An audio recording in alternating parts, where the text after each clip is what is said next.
as they come, but I know we only have about 15 minutes or 15 to 20 minutes. So we'll go ahead and get started with our Q&A. And this is for session, I forget what the number was for this one, I think D4. So thanks everyone. I really enjoyed the video from Nathaniel and Brian. So I'm going to pass it over to them to say a few things, and then we will go ahead and get started with questions. I'll be starting with the questions that came in the conference platform, but please, since we're all in Zoom now together, if you have any questions, just put them in the chat in Zoom, and then we'll get to those as we go along. So Nathaniel and Brian, I'll kick it over to you. I just wanted to say hello, everyone, and thank you again for joining us for the presentation. We think it's so important to be talking about helping to empower our young people to develop those skills that are necessary for building strong social connections. So we're really looking forward to some great conversation here. We've got a couple of questions we'd love to respond to from the chat. If you have anything else that comes up as questions, we'd like to talk about it. And then depending on how we use our time here, as we mentioned in the video, we'll also have a brief sample activity of some ways that we can help young people to support building those connections. Also, again, just echoing Nate's comments. Again, thank you for joining us and looking forward to the questions that you have. Awesome. So we'll go ahead and get started with a question that came in the conference platform. I'm putting it in the chat for everyone, but I'll also read it. So this came from Luca. Do we know if there is a difference in how adolescent health is impacted by lacking connections with role models like teachers in school versus lacking connections with those in their peer group? Yeah, so great question. And the answer is that they both matter immensely. So there are bodies of evidence for both of these connections. We see a lot of research that helps to explain the importance of those caring adults, whether that is a teacher, a counselor, a coach, that caring provider, when it comes to overcoming experiences of trauma, when it comes to being able to really develop resiliency skills and being able to feel connected and grounded so that they can process through previous negative experiences. We also see a lot of research that's being done now that connects that role of a caring a parent or a caring provider for young people as an adult when it comes to those long-term healthy decision makings, substance use and abuse, of a risky behavior when it may come to relationships, having sex, etc. So many of those are impacted by that role of being able to identify and connect to a caring adult or other adult that's in a caring parent, excuse me, or other adult in their life. We also know that the research is really clear on the adolescent connection side of things when it comes to developing social and emotional skills, when it comes to being able to manage yourself, being able to control your own emotions, being able to communicate to others what your needs and what your wants and what your negotiables are, and in developing those relationships. So young people who report strong relationships in those adolescent years with people from their peer group are later in life, right now being studied in their late 20s into early 30s, seeing more success in that transition to adulthood, having garnered the skills that are necessary to negotiate challenges in life at any stage when they were able to do that with their peers during that time of life. So Luke, I don't know if that answers your question directly, but the response I would give that both of those are incredibly important, right? So a caring, responsive adult, as well as healthy relationships with peers. But there is some cool research that suggests that the variety of that relationship helps to inform different experiences later on for those young people. So they both are going to have tremendous impact, just in different ways. Yeah, that definitely answers my question. I really appreciate that. I was sure that the importance of both would be similar, but seeing exactly what points of development are affected by the different sorts of connections is incredibly important. A lot of my focus, I just graduated my MPH. I'd like to get involved with healthy parenting programs, and so being able to tell parents exactly, not exactly, but the path that they can take to improving their children's mental health and these connections based on what might be lacking should be incredibly fruitful. So thank you. Huge congratulations to you, Luca, on your recent graduation.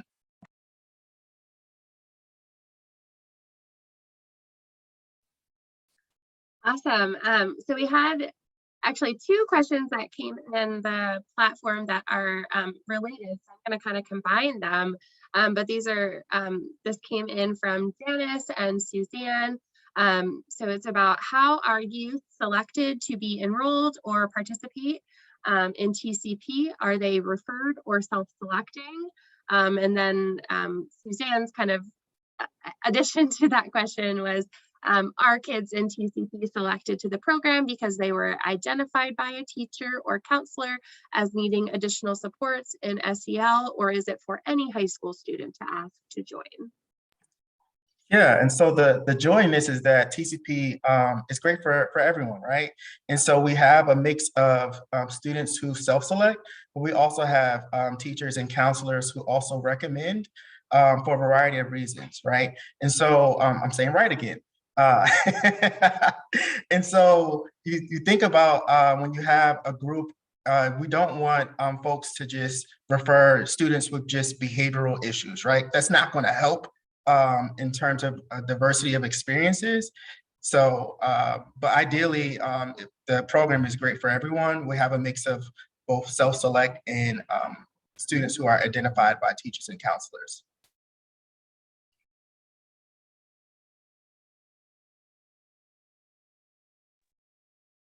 And just to add to that, so we always collaborate. So Wyman, as we mentioned in the video, we have 73 partners across the country. Through those collaborations, we get to serve more than 23,000 young people with our programs. So we work with each of those partners to figure out when you're going to bring TCP or any of our other evidence-based programs to your young people, what should that setup look like? How should we be identifying and recruiting young people for that location, for that need? So we're always happy to collaborate with you to figure out, is this the right setup for TCP? Because as Brian exactly mentioned, TCP is great for all young people, but we want to make sure that it is structured and brought to them in a way that is going to be meaningful, engaging, and impactful for their long-term health and well-being.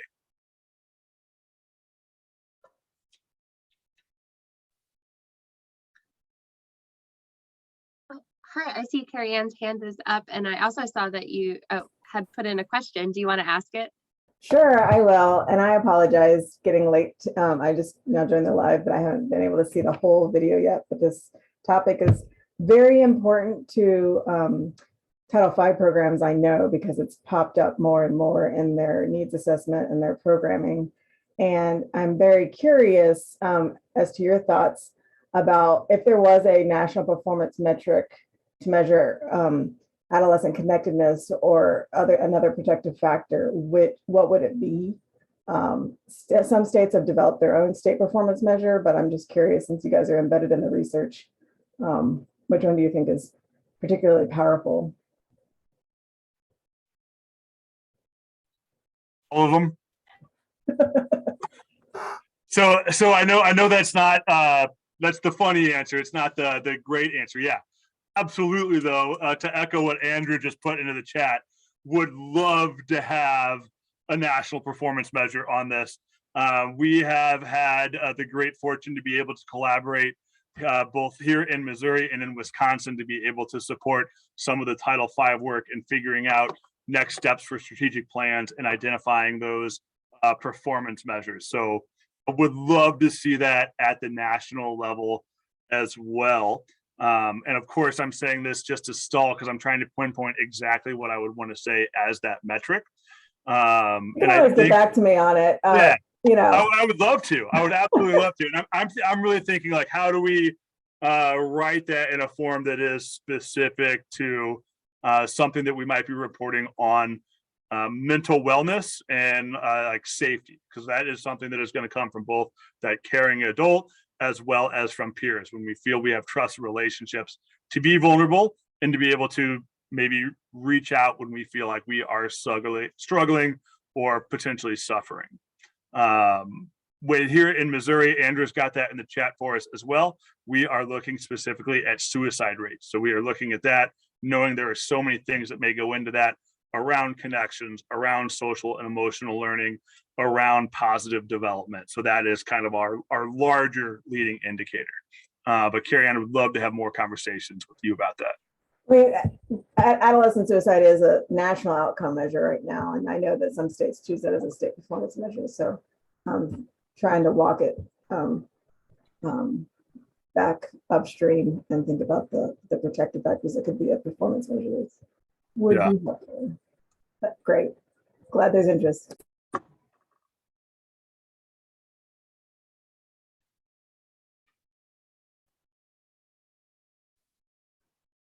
We don't have any other questions right now in the conference platform, so we've got about 13 minutes left.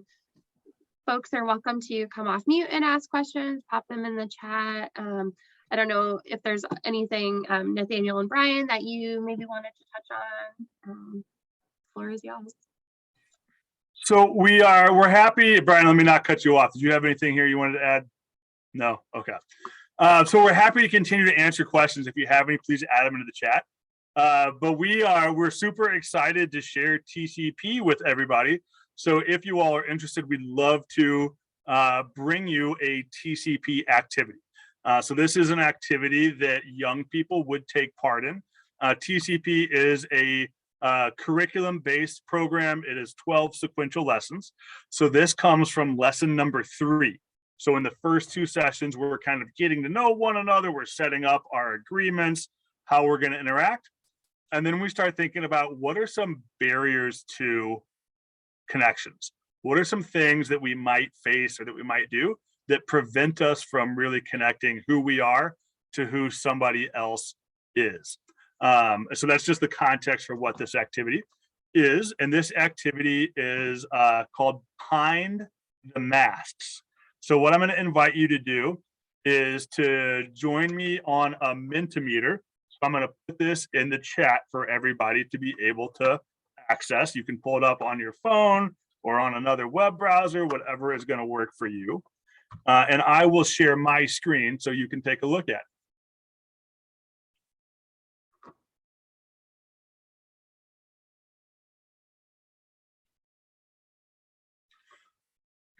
So what we have here are a variety of masks that young people might wear or that we might wear as adults. So as you think about this activity, you can think about who you were as an adolescent. You can think about maybe the adolescents who you are working with, or you could think about yourself right now. Any of those are going to be great ways to respond to this. But we will share with you a type of mask that folks might wear. And as you can see on the Mentimeter, folks are already starting to respond. Tell us, is this something that you have used? Is this something that maybe you have seen other people use? So the first one is the rebel. I act like I don't want to fit in, but really I just want to be included.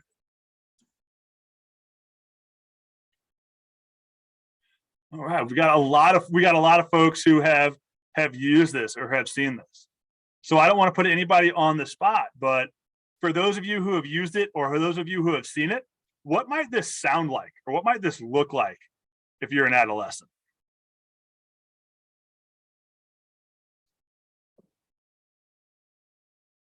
To be the rebel. What kind of who's seen this mask? What does this look like? All right, so Andrew's got in the chat that everything is like whatever, like I don't care. You could have the most interesting thing in the world or even like a cute little puppy, and I'm going to pretend like it doesn't matter. Yeah, for sure. All right, let's try another one here. And you want to do our next one?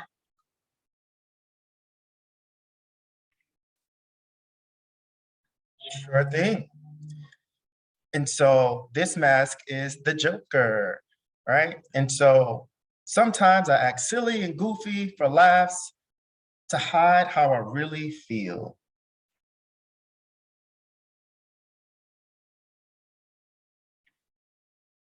All right. I'm not sure if this is a combination of previous numbers in addition to where we are, but I see we have both.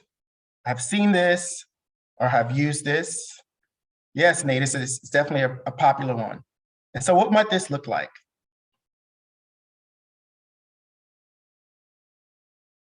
What have you seen with young people? First thing I think of is just your classic class clown, someone who's acting out for attention, trying to, make fun of what the teacher said, or maybe what somebody else in class said, trying to get that attention because they don't get it elsewhere. Yep, absolutely. And has anyone found any strategies to kind of translate that vulnerability to something a little bit more, I don't say like positive, but like how would you address that?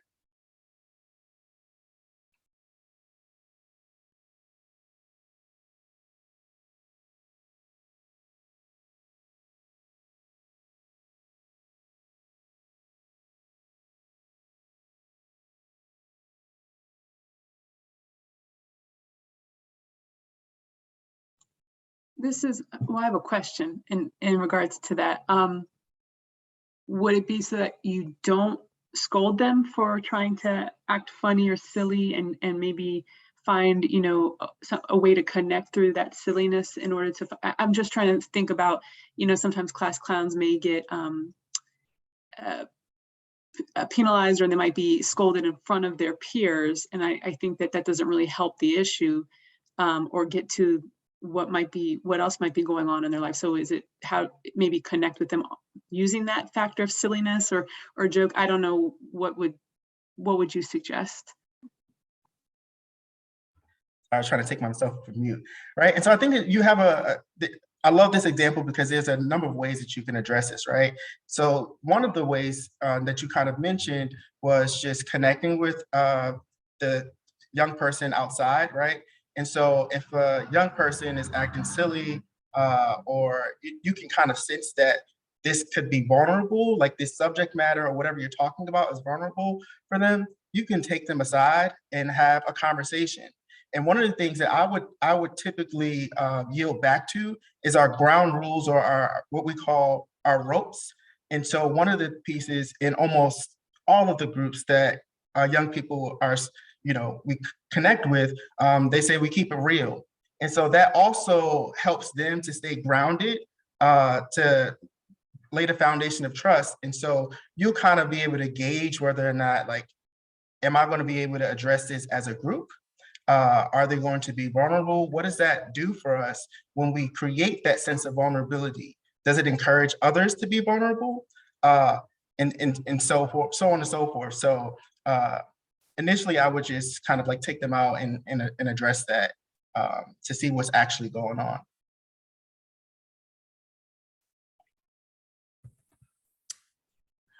I usually work with younger children, but are closer to that pre-adolescent stage. And the Joker is one that often comes up with the children. That it's a go-to one. So, and a lot of times, what I found are the kids that kind of start with the Joker thing are the ones that are kind of the most eager to participate, but that's their strategy for doing it because they don't want to seem vulnerable, and that's kind of their entry into it.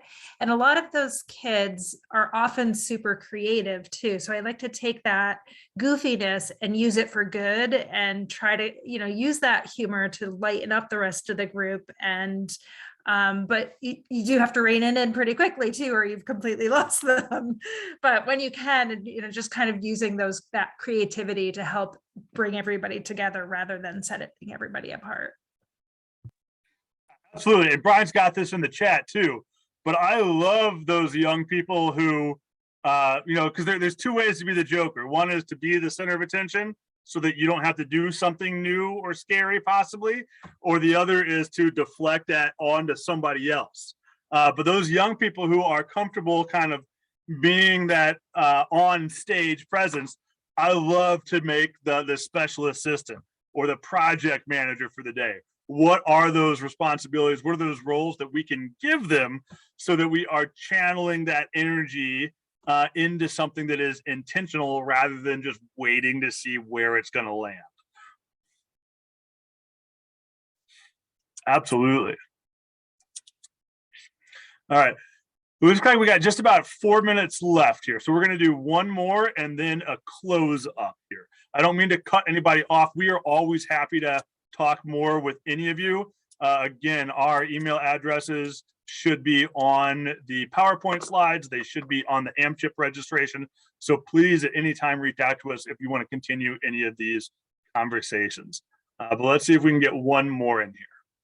So my last one here is the mask, that person who is too cool for school. I act like I'm not worried about school or my grades or doing anything, but oh man, am I nervous. How does this show up as a barrier to connections for young people?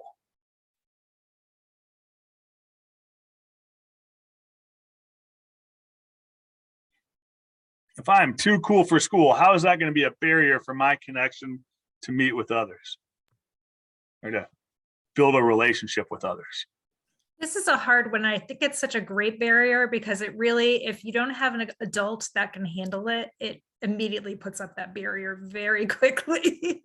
And it's just such a big wall with people who aren't experienced with this. Yeah. So Karen, how does this show up then? If we need to be aware that it might be coming up, what would you expect to hear or see from a teenager? Exactly that. Like, I don't care. Like, I'm not doing this. And it's not quite the rebel. The rebel's a little different.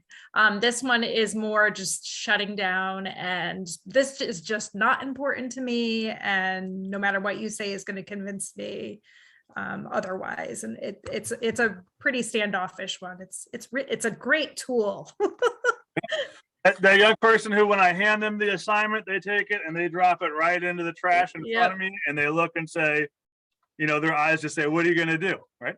Again, it might be a protective factor. They're not comfortable being vulnerable. They're not sure who I am and that I care about them. So they need to put up a wall. It's an easy thing for an adult to say, well, this young person doesn't care about their future, so why should I? Right. But we know that's not the case. We know we need to be there for them to help them to understand that we do care about them. We want to make a difference for them, and that we're here to put in the time. We are here to put in the work with them, alongside them, because they're the one who is going to be doing the hard stuff there. All right, so I know that we are running short on our time here. Go ahead, Brian. I'm going to switch slides here. No, we're good to go because I know we're running out of time, so you're good. Brian's always got wisdom. Now he's trying to keep it from us. If you want to say something before we go, Brian, you're welcome to. The only thing I was going to say is just reinforcing that we're working with young people in partnership with young people and not the other way around. I think oftentimes we view adults, we view youth adults relationships as adults are the experts in all things young people. And that can create a dynamic that may not necessarily allow young people to be as vulnerable as we would like for them to be, and as connected to their peers and adults as we'd like for them to be because of the position that we hold. And so, you know, we have to change our focus and work with young people in partnership with them versus over them. And they have to do exactly what we said because we know. And so just kind of changing the frame around that. Thanks, Brian. So kind of changing the frame. That's the end of this activity with our young people. So after we were to talk through a dozen of those different masks, the next question is, how would we as a group take some of those masks off? Because it's important to be able to wear a mask sometimes, right? It can feel safe, it can protect us. But if we're going to have real strong connections as a group, we need to be able to set those aside. We need to be able to really be who we are, to be true, to be vulnerable. And that's how we're going to better connect to the rest of that group. So if you're going to help young people too, start to remove one of those masks, maybe not all the way, but at least down a little bit, what are some things that we would need in our group? And we use this as a way to go back and check in on those group agreements to really understand what is it in our small group for the rest of those 12 weeks that we're going to need from ourselves, from those caring adults in the room, and from one another, so that we can practice developing these skills and abilities. So I love that you all are starting to put up here some really important things, right? Consistency, routine, absolutely. Acceptance for who we are. Being able to be genuine. That goes for the young adults and the old adults. Right? Being able to be emotionally and physically safe, for sure. So I know that we are running out of time here, but we're not going to even be over time here. Sorry, Paige.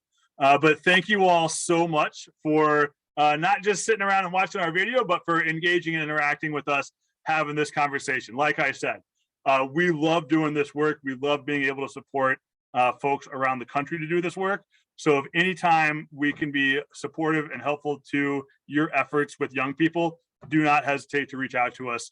We'd love to continue the conversation. Awesome. Yes. Thank you so much, Brian and Nathaniel. This has been so wonderful. And I think Ileana had said something earlier in the chat, like this, just an incredible presentation, interactive. Like, I think I told you all, like, I love that you added questions into your presentation. Like that should be like the gold standard for all presentations at a virtual conference. So thank you so much. I copied the links to the mentees, so I'm going to put those in the conference platform so that others who go and look at the presentation later on can see those links and see those questions, if that's cool with y'all. So thank you all so much. Thanks for this activity. We are definitely out of time, unfortunately. So the plenary starts in about 17 minutes. So we hope to see you all. Oh, is that a prize, Brian? What? I saw the comment, the beach ball. This is the beach ball. I love it. I do love it. Looks like too. they just threw it from one screen to the other. Yes, living in the We tropics. always try to model. We always try to model what we would do with young people, right? So if we would do this with young people, we want to do it with you all as well.